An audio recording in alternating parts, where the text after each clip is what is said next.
Ah, vous êtes là, je vous attendais. Alors aujourd'hui, on va faire un pas à pas. Aujourd'hui, vous saurez dessiner une coccinelle. Alors pour ce faire, on va utiliser l'iPad et l'outil Procreate, qui feront l'objet de 2 vidéos séparées, sinon on en a pour 2 heures. Alors je me permets une petite parenthèse. Je ne saurais trop vous conseiller d'avoir une activité artistique. Par exemple, moi, pendant le confinement, j'ai pu allier l'activité manger avec l'activité dessiner.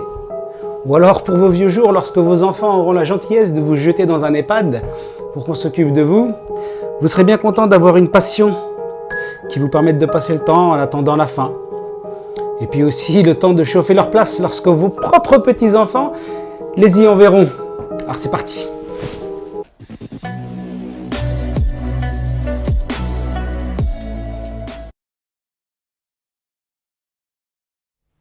Alors nous voilà devant l'iPad. Ici, on va utiliser, comme souvent, l'outil Procreate qui est ici. Voilà, on arrivera directement sur la galerie.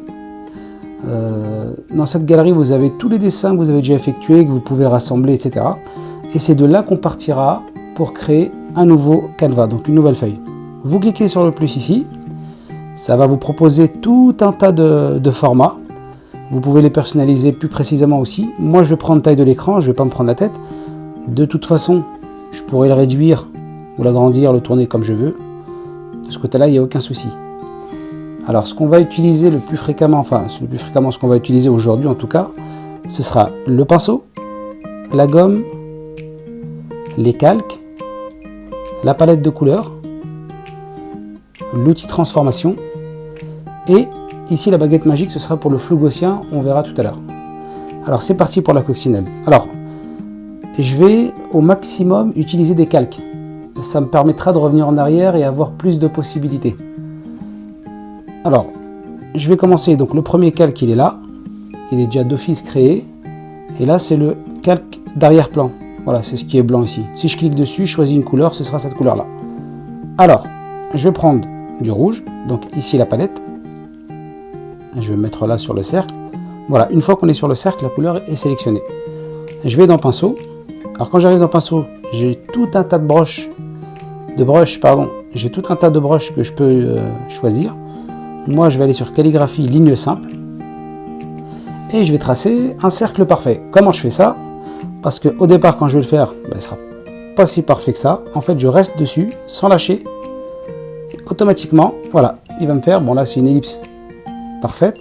Si je veux un cercle bien rond, il suffit de poser le doigt dessus et bim, on a un cercle que je peux agrandir.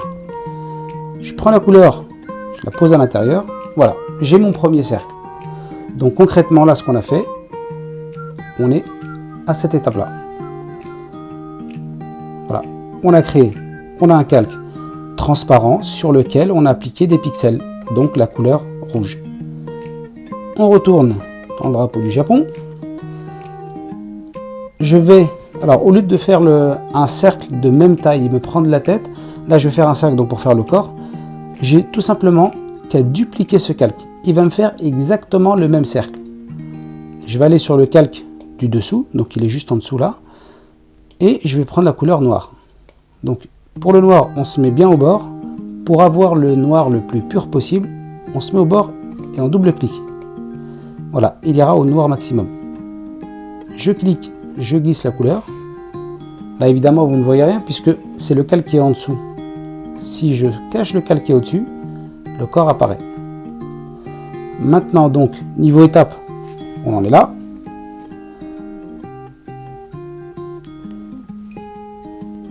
Le premier calque avec la couleur rouge, le second calque avec la couleur noire.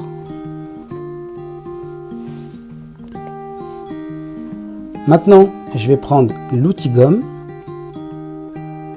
et je vais bien me placer sur ce calque-là, le calque des ailes. Je regarde la forme que j'ai choisie. Moi, je vais prendre ancrage par exemple. Pinceau sans titre en haut, c'est un truc par défaut. Et là, j'ai oublié de vous parler de ça. Ici, on peut agrandir et réduire le pinceau. Et là, réduire et augmenter l'opacité du pinceau. Je vais tracer un arc de cercle sans lever la main. Et ça va me faire un arc de cercle parfait. Voilà. Après, il ne reste plus qu'à bouger comme on a envie. Vous voyez ? Donc je continue de gommer par là. Et maintenant, je vais tracer une ligne d'horizon. Pareil, je ne lève pas le pinceau, enfin le stylo, et ça fait une ligne droite, le stylet. Voilà. Donc là, on a bien avancé. Niveau étape, on en est là. On a tout simplement gommé cette partie rouge pour laisser apparaître le corps qui se trouve juste en dessous. Là, je vais dessiner les yeux. Donc, je vais aller sur le calque plus. J'ai un nouveau calque. Je retourne dans mon pinceau. Je fais une ellipse. Et je bouge le globe oculaire comme j'ai envie. Voilà. Je le remplis. Pareil, je vais juste glisser vers la gauche le calque, le dupliquer. Je vais aller sur l'outil transformer. Je vais aller sur Freeform et je vais le déplacer ici. Je vais le réduire pour respecter la perspective et je le place, voilà, sur le même axe que l'autre œil. Je vais arranger un peu par là. Voilà. Je rappuie sur l'outil transformer. J'ai fait les yeux. Maintenant, je vais procéder de la même façon pour faire l'iris. Donc, alors, au lieu de prendre le noir ici sur la palette, je peux choisir directement sur le dessin. Il suffit de mettre le doigt sur la couleur que l'on veut. Alors, par exemple, ici, le noir. Là, vous avez un cercle qui apparaît. La moitié supérieure vous dit la couleur que vous êtes en train de choisir. Et la moitié inférieure vous indique la couleur que vous aviez déjà choisie. Moi, j'ai pris noir, donc voilà. Donc, je fais une ellipse. Voilà, automatiquement. Là, je me suis planté ici, mais c'est pas grave. Quand je vais remplir le noir, ça n'apparaîtra plus. Là, je vais dupliquer le calque. De la même façon, vous connaissez la procédure maintenant. Et je vais le déplacer. Toujours pareil, pour respecter la perspective, je le réduis. Et je rappuie sur l'outil transformer. Voilà, là j'ai bien avancé. Maintenant, je vais faire le reflet sur les ailes. Pour ce faire, je vais tout simplement mettre sur le calque que j'ai utilisé pour faire le corps. Je vais le dupliquer et je vais le mettre tout en haut. Ici. Par contre, je vais le colorier en blanc et je vais prendre l'outil gomme. Alors l'outil gomme, je vais aller sur aérographe et je vais prendre pinceau doux. Et je vais baisser l'opacité de la gomme. Voilà, on va mettre à peu près 55% juste pour tester. La taille, je vais agrandir un petit peu. Et je vais commencer à gommer. Je vais réduire quand même encore un petit peu. Voilà. Et je repasserai plusieurs fois jusqu'à obtenir l'effet escompté. Ouais, c'est pas mal. Encore un peu ici. Ouais, je trouve que c'est bien. Maintenant, je vais transformer ce calque pour le réduire au niveau du haut des ailes. Alors, outil transformé, toujours dans Freeform, et je vais le baisser un tout petit peu. Vous voyez? Pour avoir un petit effet reflet. Voilà. Là, on est bien. On a notre petit reflet. Nickel. Je vais peut-être... Allez, je vais le réduire encore un petit peu. Peut-être qu'il est un peu trop fort. Voilà. Là, je pense qu'on est bien. Alors, sur l'écran, je vois pas ce que ça donne. Moi, en réel, c'est parfait. Donc, bon, on va s'arrêter là. Donc, concrètement, niveau étape, on en est là. On a fait, donc, le reflet, les ailes, les iris, les globes oculaires et le corps derrière. Maintenant, voilà.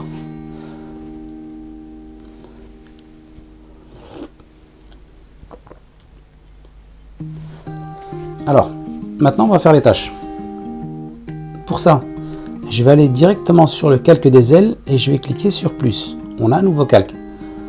Je prends le pinceau et je trace ma première tâche. Je fais un cercle et je bouge plus. Voilà, je remplis. Je vais faire la même chose là.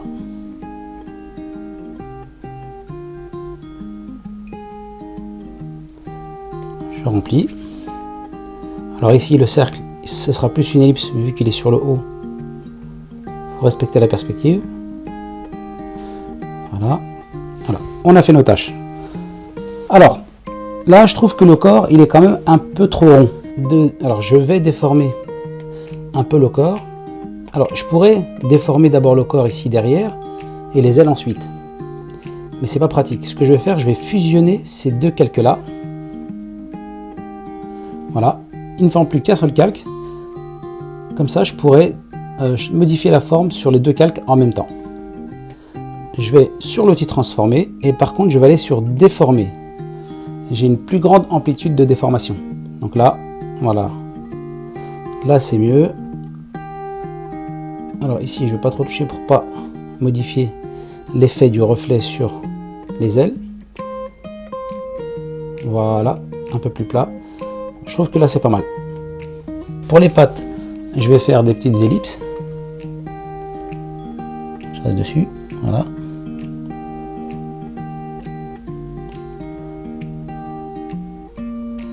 Je vais les remplir en noir.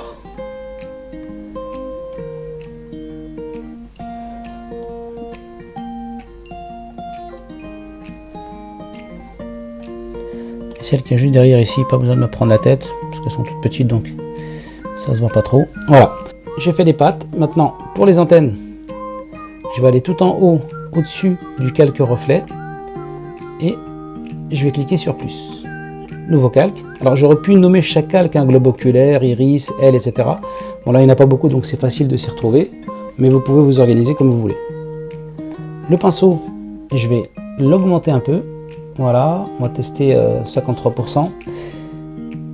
Je fais un trait droit. Je reste dessus, voilà. Et je peux le déplacer comme je veux. Je fais un cercle. Et je le colorie. Voilà. Pareil pour l'autre antenne. Voilà. Et je fais un cercle pareil. Et je colorie. Alors, là j'ai un peu merdé. Hop. Voilà. Maintenant, je vais faire les reflets. Toujours en au-dessus, je vais choisir la couleur blanche. Vous voyez, la couleur que je choisis est l'ancienne couleur. Là, je vais réduire quand même la taille du pinceau.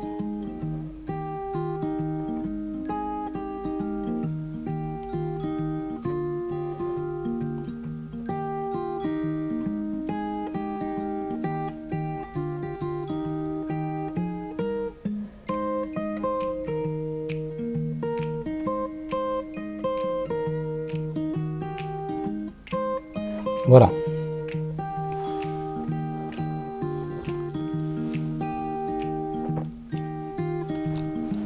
Alors, maintenant, je vais faire l'ombre sur les yeux. Alors, pour les ombres, alors déjà, je vais mettre sur le globe oculaire au niveau du calque qui est le plus haut. Et je vais cliquer sur plus. Et ici, sur le calque, je vais le modifier et je vais le mettre en mode multiplié. C'est comme le mode produit sur Photoshop. Ça permet de passer une couleur, par exemple d'ombre, sans affecter la couleur la plus sombre, le noir par exemple. Si je fais du gris, voilà. Si je me mets en gris, automatiquement, il va foncer, entre guillemets, la couleur sur laquelle je vais appliquer ça. Si je l'applique sur le rouge, vous voyez, ça fera une espèce de bordeaux. Voilà. Là, comme je vais l'appliquer sur du blanc, ce sera gris. Alors, je vais choisir aérographe pinceau doux. Alors, je vais tester cette taille-là.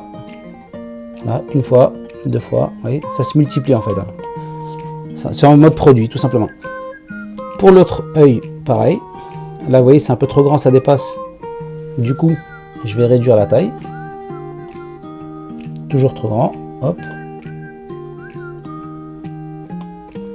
Voilà, ça c'est pour les yeux. Maintenant, pour le corps, je vais procéder de la même manière. Et je vais vous parler d'un autre mode. Alors, si je me mets sur ce calque-là, si je clique sur... alors là, je viens de me rendre compte d'un truc. Vous voyez, j'ai dépassé ici. Donc, je vais revenir en arrière. Voilà. Voilà, c'est pas mal. Je vais juste mettre un petit coup ici. Voilà. Non, pas terrible. Je vais agrandir un peu. Voilà. Maintenant, pour le corps, je vais vous montrer un nouveau truc. Quand vous vous mettez sur le calque, pour éviter justement que ça déborde sur les côtés, et que ça ne colorie que sur la couleur que vous avez déjà appliquée sur ce calque, vous cliquez dessus et vous faites verrouillage alpha. Dorénavant, tout ce que je vais faire restera à l'intérieur de ces limites-là. Donc je vais faire un nouveau calque. Pareil, ce sera un calque pour les ombres. Et lui, je vais le convertir en masque d'écreutage. Voilà. Et si je fais quoi que ce soit, ça restera à l'intérieur des limites. Donc du calque qui est en dessous finalement. Alors là, c'est gris. Pourquoi? Je reviens en arrière. Parce que je ne l'ai pas mis en mode multiplié. Il est en mode normal. Donc je me mets en mode multiplié, donc mode produit. Je réduis la taille du pinceau.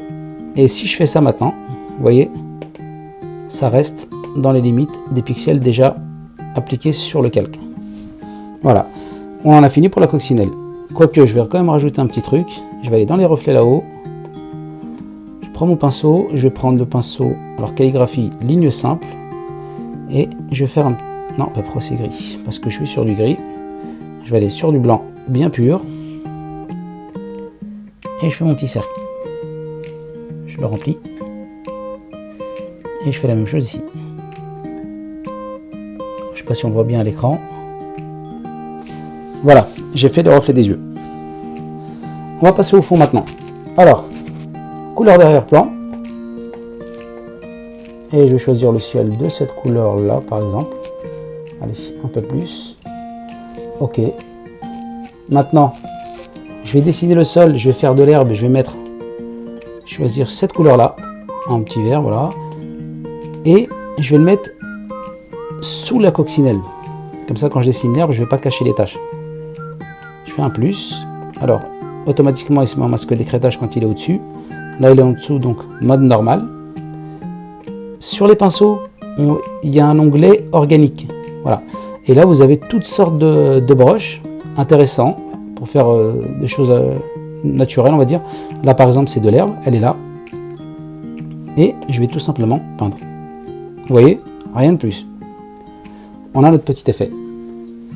Maintenant, je vais dessiner, enfin, je vais peindre de l'ombre de la coccinelle sur l'herbe. Donc, vous savez comment on fait. Je vais tout simplement faire un nouveau calque au-dessus de celui-là que je vais mettre en mode produit. Voilà, multiplier. Et il ne reste plus qu'à peindre. Vous voyez, il assombrit automatiquement le vert. Après ça, je vais faire le soleil.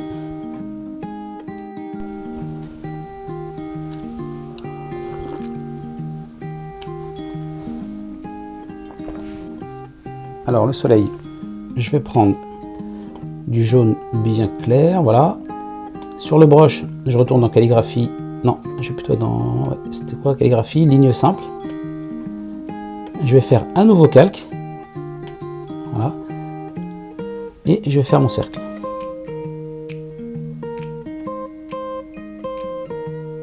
J'ai mon ellipse. Je mets le doigt dessus. Voilà. Maintenant, j'ai mon soleil. Et pour donner un petit effet à ce soleil, un peu plus réaliste, je vais tout simplement aller sur la baguette magique et sur flou gaussien. Flou gaussien, et maintenant, j'ai plus qu'à régler. Vous voyez? Hop. Maintenant, on a un soleil un peu plus diffus. Et on a fini notre dessin. Eh bien, chose promise, chose due, je vais vous raconter l'histoire de Prunelle, la coccinelle. Prunelle a perdu ses taches. Une bien étrange aventure est arrivée à Prunelle ce matin. À son réveil, les taches qui habituellement ornent sa belle robe rouge avaient disparu. Mais où avait-elle pu les mettre? Sans perdre une minute, elle alla raconter sa mésaventure à la personne la plus sage de la prairie.